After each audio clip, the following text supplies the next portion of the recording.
Hello my dear students, मैं ऐसे Hasan MSc in botany plus B.Ed आज अपनी दूसरी वीडियो के साथ आप सब लोगों के सामने मौजूद हूँ। स्टूडेंट्स, हमने अपनी पहली वीडियो के अंदर digestive system in human beings का पहला पार्ट समझा था, जिसमें हमने एलिमेंट्री कैनाल के साथ साथ ये पढ़ा था और ये जाना था कि एलिमेंट्री कैनाल में कहाँ से डाइजेशन शुरू होता है और कहाँ खत्म होता है, जिसमें हमने माउथ से लेकर एनस तक पढ़ा था। अगर कुछ स्टूडेंट्स ने मेरी वीडियो नहीं देखी है तो उसको थोड़ा सा हम रिकॉल कर लेते हैं, ठीक है। तो हमारा एलिमेंट्री कैनाल से डाइजेशन स्टार्ट होता है माउथ से। माउथ के बाद जो पार्ट आता है हमारा बक्कल कैविटी, फिर फूड पाइप, फिर स्टमक, फिर small intestine, pancreas, liver, large intestine, rectum और एनस पर जाकर हमारा एलिमेंट्री कैनाल खत्म हो गया था। आज हम अपनी इस वीडियो के अंदर डाइजेस्टिव सिस्टम का जो दूसरा पार्ट होता है that is called digestive glands के बारे में पढ़ेंगे और जानेंगे, ठीक है। तो आप सब लोगों से मेरी एक हम्बल रिक्वेस्ट है, एक बार फिर आप लोग मेरी इस वीडियो के साथ ज्वाइन कर लीजिए, ठीक है, और फुल कंसंट्रेशन के साथ इसे समझिएगा, ठीक है। So let's start our topic. तो हमारा टॉपिक का नाम है डाइजेस्टिव ग्लैंड्स। डाइजेस्टिव ग्लैंड्स याद रखिएगा स्टूडेंट 5 टाइप्स के होते हैं, जिसमें पहले नंबर का ग्लैंड होता है हमारा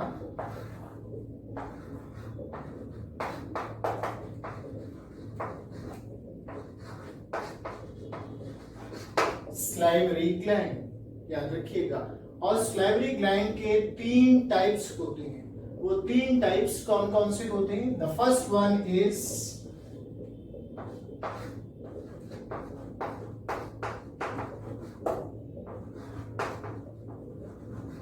parotid gland, the second one is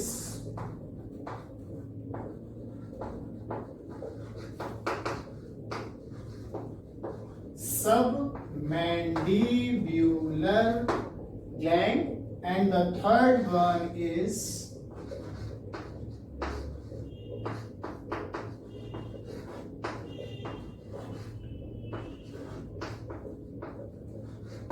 sublingual gland. आप यहां देख सकते हैं, मैं दोबारा से इसको रिपीट कर दूं। Parotid gland, submandibular gland, and the third one is sublingual gland. Parotid gland कहाँ प्रेजेंट होता है? याद रखिएगा बच्चों, पैरोटिड ग्लैंड जो होता है हमारे फेस के आइदर साइड, यानी दोनों साइड में पैरोटिड ग्लैंड प्रेजेंट होता है, जैसे आप डायग्राम में देख सकते हैं यहां पर। This is called parotid gland. ये पैरोटिड ग्लैंड की पोजीशन है हमारी बॉडी के अंदर, ठीक है। तो यहां लिख सकते हैं हम चिक्स पर। चिक्स क्या होते हैं? हमारे जो गाल होते हैं वहां होता है, ठीक है। सबमैंडिब्यूलर ग्लैंड, सब का मतलब इसमें देखेंगे कि सब का मतलब क्या होता है। सब का मतलब स्टूडेंट्स होता है बिलो, नीचे की तरफ, और मैंडिब्यूलर जो होता है प्रेजेंट होता है हमारी यहाँ पर चिन पर, और यहाँ प्रेजेंट होता है, इसे हम कहते हैं मैंडिबिल। तो सब मैंडिब्यूलर ग्लैंड यहाँ प्रेजेंट होते हैं, याद रखिएगा। और यहाँ पर हमारा जॉ होता है, ठीक है, जॉ होता है। और जॉ क्या होता है हमारा? जिसे हम जबड़े, जैसे हम अपर जॉ और लोअर जॉ, तो ये होता है बिलो जॉ। यहाँ थर्ड ग्लैंड होता है हमारा स्टूडेंट सबलिंगुअल। सब का मीनिंग फिर वही आ गया हमारा, जिसे हम कहते हैं बिलो, और लिंगुअल कहते हैं टंग को, यानी हमारी जबान। तो ये ग्लैंड प्रेजेंट होता है हमारा बिलो टंग, ठीक है। पैरोटिड ग्लैंड जो होता है हमारा आगे चिक्स पर होता है एक तरीके से, ठीक है। और सब मैंडिबुलर ग्लैंड बिलो जॉ में होता है हमारा, ठीक है। और सब लिंगुअल जो होता है बिलो टंग होता है, नीचे की तरफ होता है, जबान की हमारा, ठीक है। अब आता है हमारा इसके बाद ये तीनों के तीनों ग्लैंड्स जो होते हैं, ये तीनों ग्लैंड्स कंबाइन करके काम करते हैं सलाइवा को सिक्रीट करने का। सलाइवा किसे कहते हैं? सलाइवा जिसे हम लार कहते हैं। लार जो होती है जो एक वाटरी सब्सटेंस होता है हमारे मुंह के अंदर बनता है, सलाइवा जिसे कहते हैं, ठीक है। तो सलाइवा जब हमारे मुंह के अंदर बनता है तो उसके अंदर भी कुछ एंजाइम्स पाए जाते हैं और वो एंजाइम्स हमारे डाइजेशन में बहुत बड़ा रोल प्ले करते हैं। तो हम उनके बारे में देखते हैं, अंडरस्टैंड। तो अब हम इसके अंदर सलाइवा के बारे में पढ़ेंगे। तो सलाइवा के अंदर सलाइवा हैज 2 एंजाइम्स। सलाइवा के अंदर 2 एंजाइम्स प्रेजेंट होते हैं। The first one is salivary amylase और इसे टाइलिन भी कहते हैं, याद रखिएगा। टाइलिन, इसका दूसरा नाम टाइलिन होता है बच्चों, क्योंकि इसकी स्पेलिंग में पी आता है बट पी इज साइलेंट, ठीक है। दूसरा जो इसमें एंजाइम्स होता है उसे हम कहते हैं माल्टेज। माल्टेज, ये 2 एंजाइम्स हमारे सलाइवा के अंदर मौजूद होते हैं, प्रेजेंट होते हैं। अब ये काम करते क्या है? ये काम करते क्या है हमारे सलाइवा के अंदर? सलाइवरी एमाइलेज जो होता है हमारी बॉडी के अंदर जो कुछ भी हम खाते हैं उसको ये ब्रेक डाउन करता है। तो सलाइवरी एमाइलेज का खास काम होता है इस स्टार्च को ब्रेक डाउन करने का, ठीक है। तो हम यहां देखेंगे सलाइवरी एमाइलेज, यहां आ गया स्टार्च और स्टार्च ब्रेक हो जाता है माल्टोज में।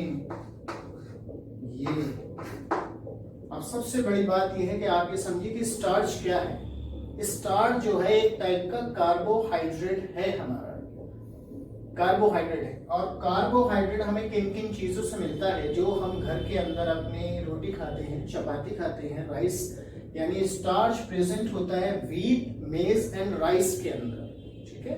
तो व्हीट क्या होता है? गेहूं, जिसकी हमारे घर के अंदर चपाती बनती है, याद रखिएगा इसको। और इस स्टार्च को हमारी बॉडी एकदम से डाइजेस्ट नहीं कर पाती, ये कॉम्प्लेक्स फूड होता है।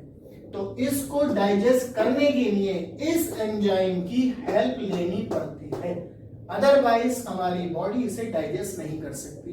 तो सलाइवरी एमाइलेज स्टार्च को ब्रेक करके सिंपल फॉर्म में बदल देता है माल्टोज में। और माल्टोज एक और फॉर्म है कार्बोहाइड्रेट की, जैसे ग्लूकोज होता है, और ये हमारी बॉडी के अंदर जाकर इजीली डाइजेस्ट हो जाता है, ठीक है।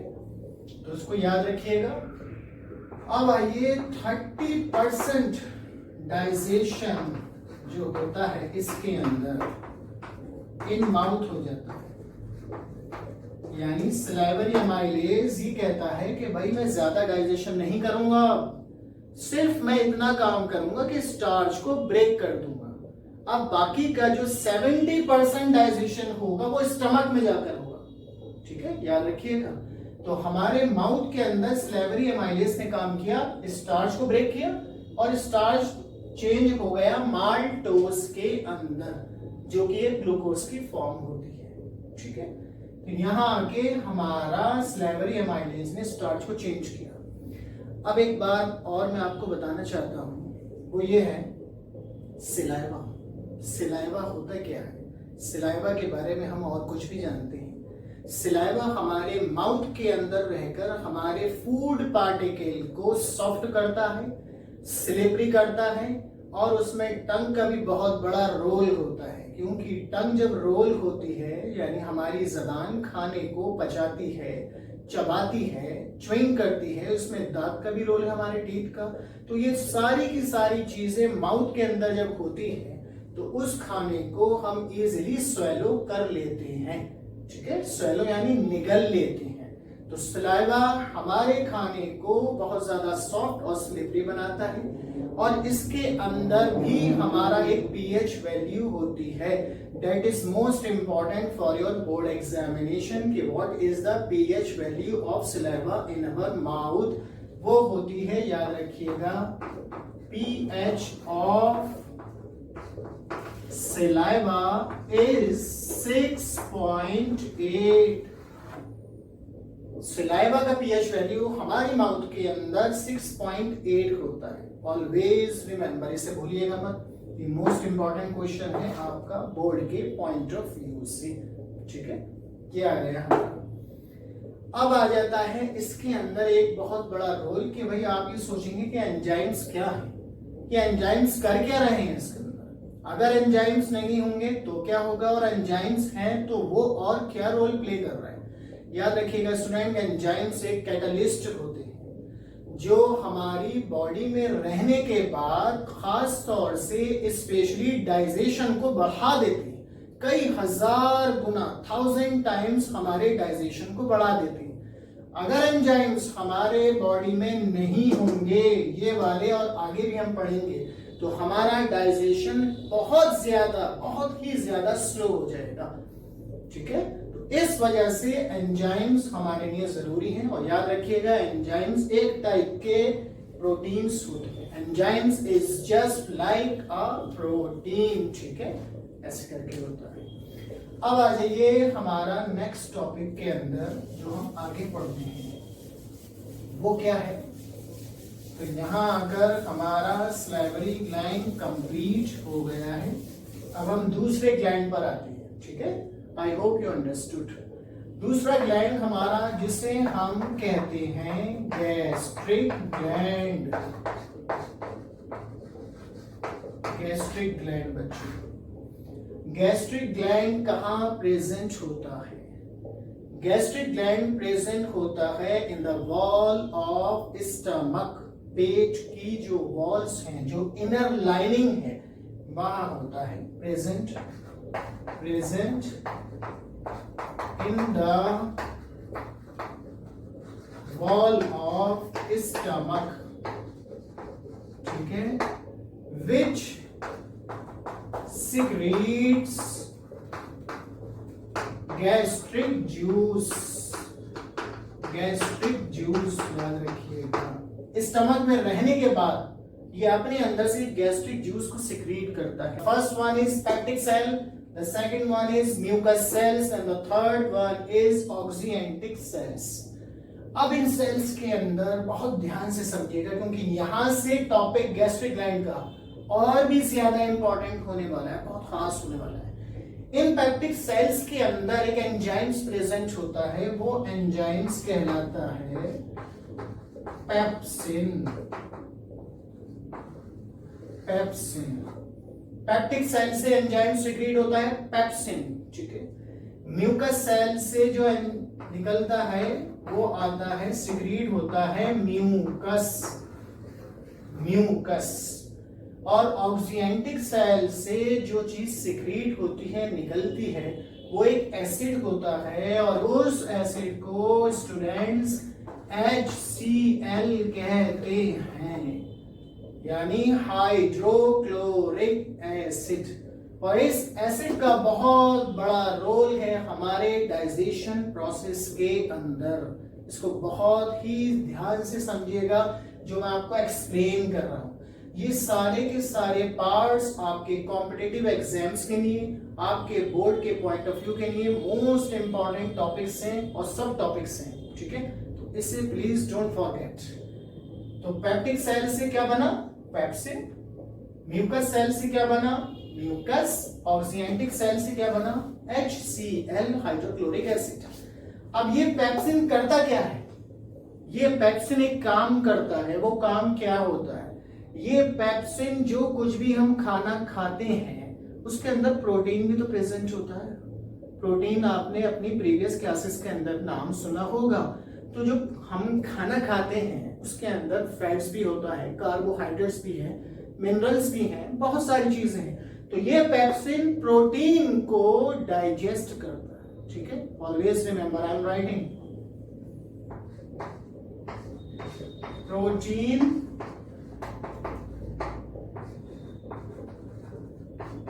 Break down. यानी हमारी बॉडी के अंदर जो खाना हमने खाया, जो भोजन हमने लिया है, अगर उसके अंदर प्रोटीन प्रेजेंट है तो ये पेप्सिन एंजाइम्स प्रोटीन को ब्रेक करेगा इनटू सिंपलर फॉर्म के अंदर। याद रखिएगा, ये गैस्ट्रिक ग्लैंड के अंदर जो गैस्ट्रिक जूस सिक्रीट हुआ उसका सबसे इंपॉर्टेंट पार्ट अब यहां से स्टार्ट होता है कि प्रोटीन करता क्या है, प्रोटीन कैसे ब्रेक होगा हमारे जो खाने में मौजूद था। अब इस पेप्सिन एंजाइम्स को, प्रोटीन को ब्रेक करने के लिए एक बहुत शक्तिशाली पावरफुल मीडियम चाहिए, और वो पावरफुल मीडियम उसको प्रोवाइड कराएगा HCl, hydrochloric acid.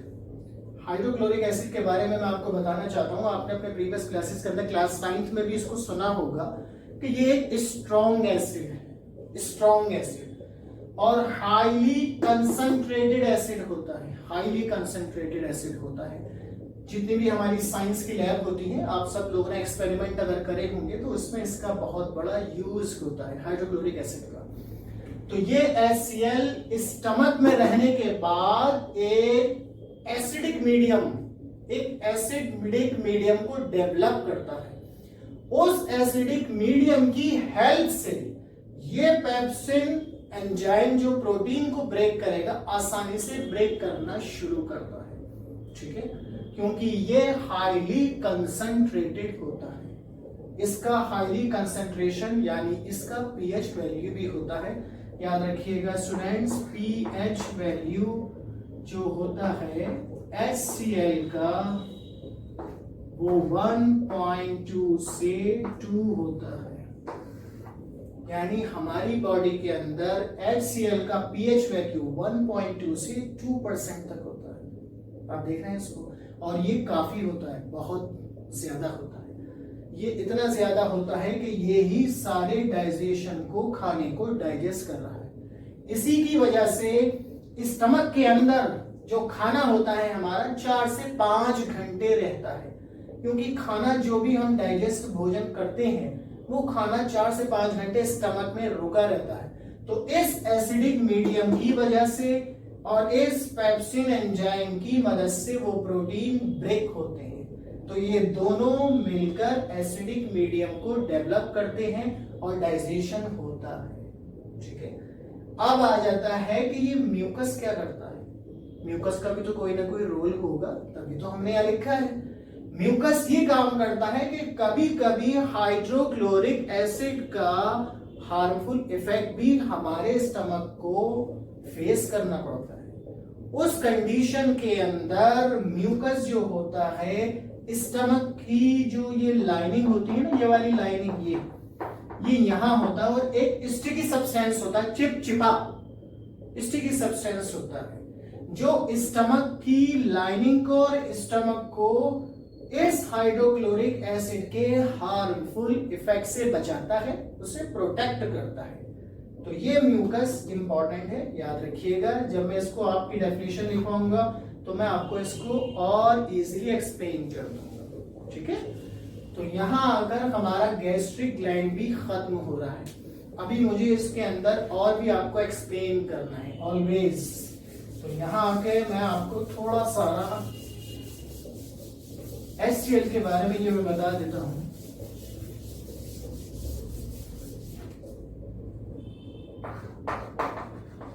Functions of HCl: kill germs and bacteria and other microorganism। HCl हमारे बॉडी के अंदर एक फंक्शन परफॉर्म करता है कि बच्चे याद रखिएगा स्टूडेंट, जो कुछ भी हम खाना खाते हैं उस खाने के अंदर जर्म्स भी होते हैं, बैक्टीरिया भी होते हैं, छोटे छोटे माइक्रो ऑर्गेनिज्म भी होते हैं।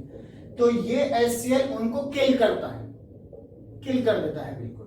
इसका बहुत बड़ा फंक्शन है हमारे डाइजेशन के अंदर, याद रखिएगा, ठीक है। इसके अंदर तो यहाँ मैं आपको इसके फंक्शंस के बारे में बता रहा था। अब याद रखिएगा, जब जब इसका कंसंट्रेशन बढ़ेगा हमारी बॉडी के अंदर तो उसे हम कहेंगे एसिडिटी बढ़ेगी, जिसे हम कहते हैं तेजाबियत। और जब एसिडिटी होती है तो हमारे सीने पे, चेस्ट पे अंदर एक जलन होती है, आपने देखा होगा। उस एसिडिटी को कम करने के लिए ये लीवर बहुत बड़ा रोल प्ले करता है, लीवर, ठीक है। तो यहां आ गया एसिडिक मीडियम, लीवर से हमें मिलेगा एक एल्केलाइन मीडियम। तो ये हमारा एसिड है, लीवर हमारा बेस होगा, और जब लीवर बेस होगा तो उससे ही हमारी एसिडिटी और एसिडिक मीडियम कम होगा, ठीक है। तो बहुत सारे ऐसे केसेस होते हैं कि हम जब रॉन्ग फूड खा लेते हैं, यानी डाइजेशन हमारा किस वजह से डिस्टर्ब होता है, इसको भी याद रखिएगा। डाइजेशन खराब होने का यानी डाइजेस्ट नहीं होने का कारण 3 होते हैं। एक तो रॉन्ग मिक्सिंग ऑफ फूड, यानी आपने अभी खाना खाया, बाहर जाके कुछ और जंक फूड खा लिया, this is called wrong mixing of food. दूसरा रीजन ये होता है अगर आपने भोजन को अपने दांतों से सही तरीके से चबा चबा कर नहीं खाया, तब भी आपका डाइजेशन प्रॉपर नहीं होगा। और तीसरा जो लास्ट एंड मोस्ट इंपॉर्टेंट है इस HCl का, वो ये होता है कि हम खाना खाने के फौरन बाद पानी पी लेते हैं। जैसे ही हम पानी पीते हैं, याद रखिएगा, जैसे ही हम पानी हाइड्रोक्लोरिक पीते हैं तो उस कंडीशन में HCl का जो एसिडिक मीडियम होता है वो कमजोर पड़ जाता है, वीक हो जाता है, जिसकी वजह से हमारे डाइजेशन बिल्कुल स्टॉप हो जाता है, क्योंकि उस वक्त हमें कंसंट्रेटेड चाहिए और वो हो गया डाइल्यूट। इस वजह से हमारा डाइजेशन रुक जाता है। यूं ही मना किया जाता है कि आप खाना खाने से पहले आधे घंटे पानी पी लिए, ठीक है, पहले, और खाना खाने के 1.5 घंटे के बाद आप पानी पीजिए, ठीक है। ये कुछ ऐसे प्रोसेस थे जो मैंने आपको बताया ताकि हमारा प्रॉपर डाइजेशन अच्छी तरह से हो पाए, ठीक है। I hope you understood the video. अब मैं बच्चों आपसे ये कहना चाहता हूं कि हम अपनी जो डाइजेस्टिव ग्लैंड्स हैं, क्योंकि अभी भी उसके कई पार्ट्स बाकी रह गए हैं, तो हम अपनी नेक्स्ट वीडियो के अंदर बाकी के पार्ट को डिस्कस करेंगे, ठीक है। So I hope you enjoy the video, so please keep watching. Thank you so much.